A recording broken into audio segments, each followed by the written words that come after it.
sa video na to pag-uusapan natin kung paano maging isang YouTuber. Hi! Welcome sa Pinay YouTuber. Sa channel na to, nagsishare ako ng mga tips kung paano palaguin ang ating mga YouTube channel. So, kung ikaw ay beginner at nag-iisip kang magsimula ng YouTube channel, subscribe na para sa mga tips na makakatulong sa'yo. So, paano nga ba magsimula ng isang YouTube channel? Sa totoo lang, kahit sino pwede mag-umpisa ng YouTube channel kasi sobrang dali lang talaga niya. So, ano ang mga kailangan mo para mag-umpisa? I have 5 things for you. First, dahilan kung bakit kayo papasok sa YouTube. Number 1 reason ito para sa akin kasi kailangan sa umpisa pa lang alam niyo na dapat kung ano ba yung naging reason ninyo bakit kayo naging isang YouTuber. Pwede yung dahilan ninyo ay para kumita ng extra income or maging famous sa social media. Bakit ito importante? Kasi dadating yung point na tatamarin kang mag-upload ang mga videos mo kasi feeling mo hindi nag-work yung mga effort mo, walang nanonood sa'yo, hindi ka nagiging ng mga subscribers. Dahil dyan, madaming baguhan ang nag-quit kagad sa YouTube. So, pag alam nyo kung ano yung motivation nyo sa umpisa pa lang, every time na may ganito kayong feeling, balik lang kayo kung ano yung reason ninyo, kung bakit kayo nagsimula in the first place. Halimbawa, para sa akin, bukod sa gusto ko ng extra income, ang main reason ko is mabalikan ko yung mga memories na pinagagawa ko habang bata pa ako. Lalo na ngayon na may baby na ako, pag laki niya, makikita niya yung mga memories na pinagagawa namin habang maliit pa siya. Kaya naman, kahit konti lang yung mga nanonood sa mga videos ko, okay lang yun sa akin. Ang importante sa akin, sa main channel ko, mabalikan ko yung mga memories na yun pag matanda na ako. Second, cellphone na may camera.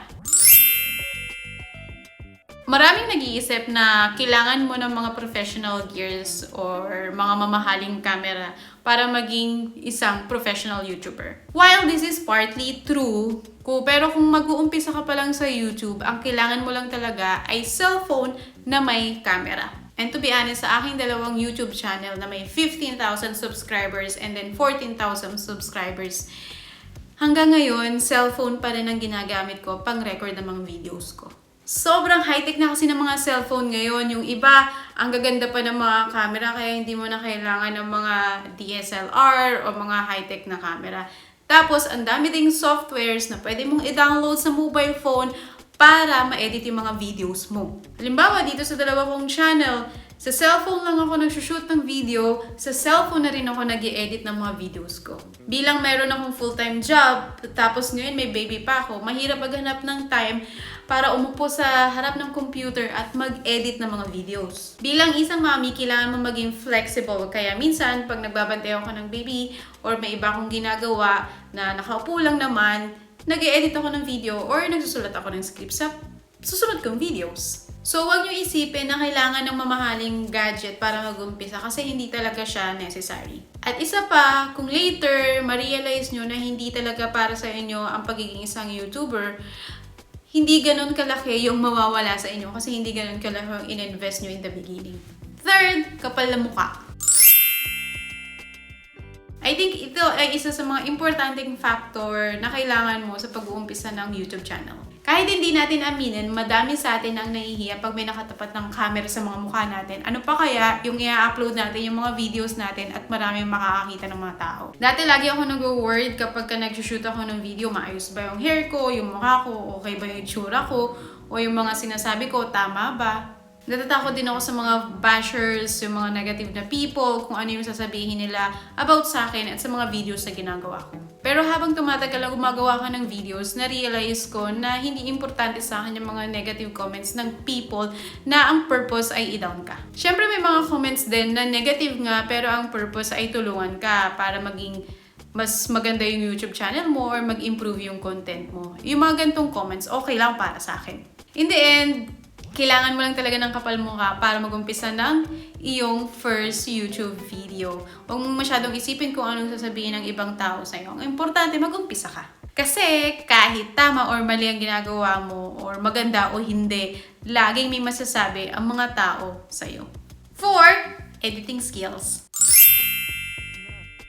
For this one, basic editing skills lang ang kailangan mo para magawa mo ang iyong first ever YouTube videos. Kagaya ko nga, sa cellphone lang ako nag-e-edit ng mga videos ko kasi wala akong time para aralin yung mga complicated editing softwares. Basic skills lang, ayos na. Para din sa pag-i-edit ng mga thumbnail, free applications lang yung ginagamit ko. Lastly, number 5 is the lights and tripods.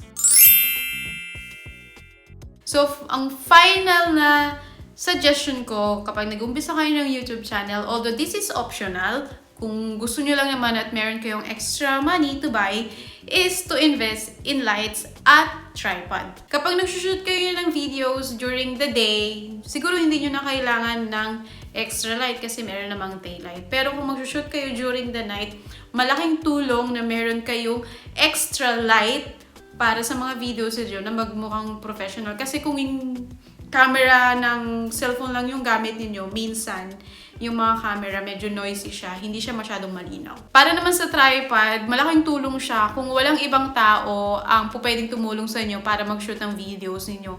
Tsaka, kapag gumagamit kayo ng tripod, mas maganda siya kasi mas stabilize yung mga videos ninyo. At ang maganda pa dito, hindi nyo kailangan mag-invest ng sobrang laking money.